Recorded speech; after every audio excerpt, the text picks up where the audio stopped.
Assalamualaikum warahmatullahi wabarakatuh. Selamat pagi, salam sejahtera dari saya. Perkenalkan nama saya Tina Lestari. Di sini saya akan membahas tentang penanganan anak berkebutuhan khusus, khususnya anak dengan gangguan autisme. Autisme adalah salah satu gangguan perkembangan yang tergolong dalam PDD, Pervasive Developmental Disorder.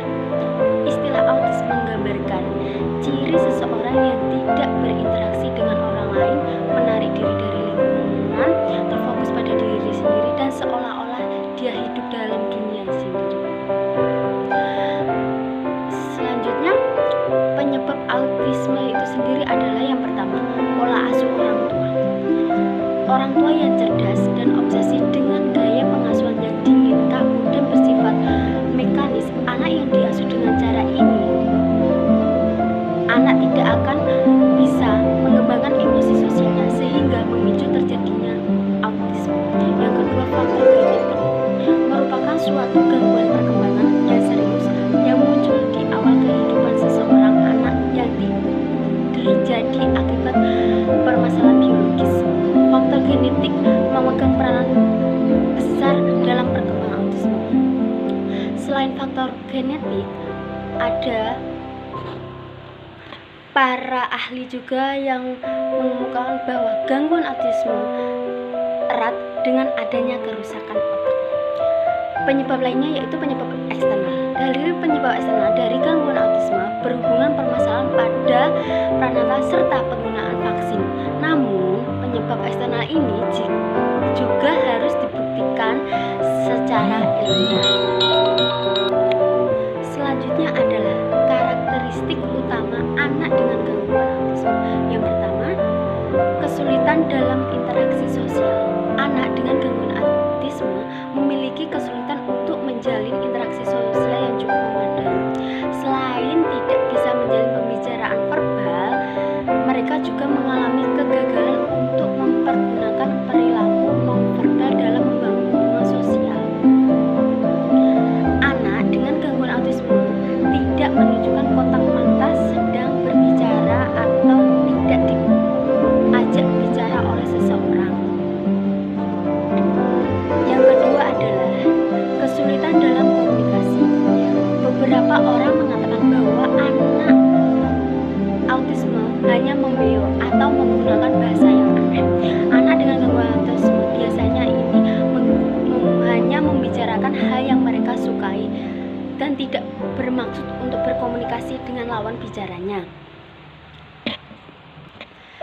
Yang ketiga, adanya perilaku, minat, dan kegiatan yang bersifat stereotipe atau kaku dan repetitif atau berulang. Anak dengan gangguan autisme memiliki kelakuan, pola tingkah laku, minat, dan kegiatan yang tampak pada aktivitas bersifat ritual spesifik yang dilakukannya.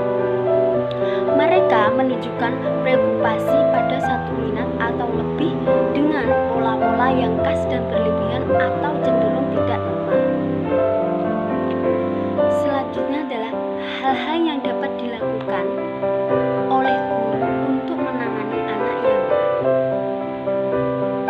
yang dengan gangguan autisme. Salah satunya adalah yang pertama, belajar menyelami emosi anak autis. Anak autis banyak menunjukkan emosi negatif, misalnya suka berteriak-teriak, tiba-tiba memukul orang lain atau menyakiti diri sendiri. Artinya, kita sebagai guru harus benar-benar menyelaminya agar dengan mudah mengantisipasi kondisi atau kejadian yang memancing anaknya menjadi sensitif. Yang kedua adalah harus terus memberi stimulasi. Anak yang sudah didiagnosis dengan gangguan autisme pada tahun pertama usianya memang masih agak susah untuk diikutsertakan dalam kegiatan terapi terpadu. Ada beberapa hal yang harus diperhatikan dalam pemberian stimulasi. A. Jangan biarkan anak tenggelam dalam dunianya sendiri. Anak dengan gangguan autisme memiliki kecenderungan untuk terpaku atau asik pada minat dan aktivitas yang kaku, misalnya mematikan atau menghidupkan lampu. Bila anak sudah tertarik pada kegiatan ini, maka ia dapat terus-menerus mematikan dan menghidupkan lampu dalam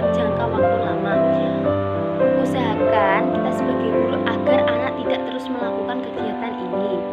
Yang kedua, B, macam-macam pemberian stimulasi. Stimulasi dapat juga diberikan dalam bentuk mengajak anak menyanyi, bertepuk tangan, atau melakukan gerakan sederhana.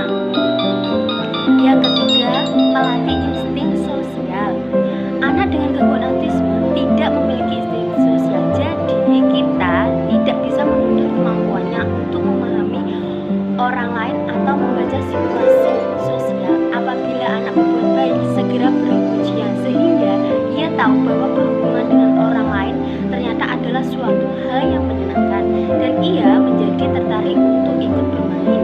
Dengan mengajaknya bermain, diharapkan anak dapat lebih responsif dan terbuka pada dunia di luar dirinya.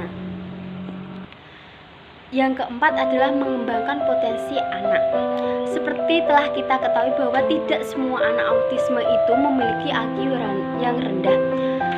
Walaupun beberapa anak menunjukkan tingkat intelijensi di bawah rata-rata, namun beberapa mereka juga memiliki intelijensi rata-rata di atas rata-rata, bahkan ada juga yang jenius. Kita harus tetap melakukan untuk mengembangkan potensi anak. Hal yang pertama kali kita harus lakukan adalah mengatasi terlebih dulu hambatan komunikasinya. Apabila anak belum dapat memberikan kontak mata, maka akan sulit bagi kita untuk dapat membuatnya tertarik memperhatikan apa yang sedang kita ajarkan. Meskipun anak autisme tampak tidak peduli, tidak berarti ia tidak belajar. Jadi jangan putus asa untuk mengajarkan anak autis, walaupun mereka mungkin terkesan tidak peduli dan tidak memperhatikan hasil pelajaran yang didapatnya. Kesempatan belajar bagi anak dengan gangguan autisme harus tetap dibuka seluas-luasnya. Autisme is no joke. Autisme bukan haluan. Semua orang dilahirkan unik dan bisa tampak spesial dengan cara masing-masing. Kita semua adalah sama-sama ciptaan Tuhan. Sekian pembahasan yang saya sampaikan.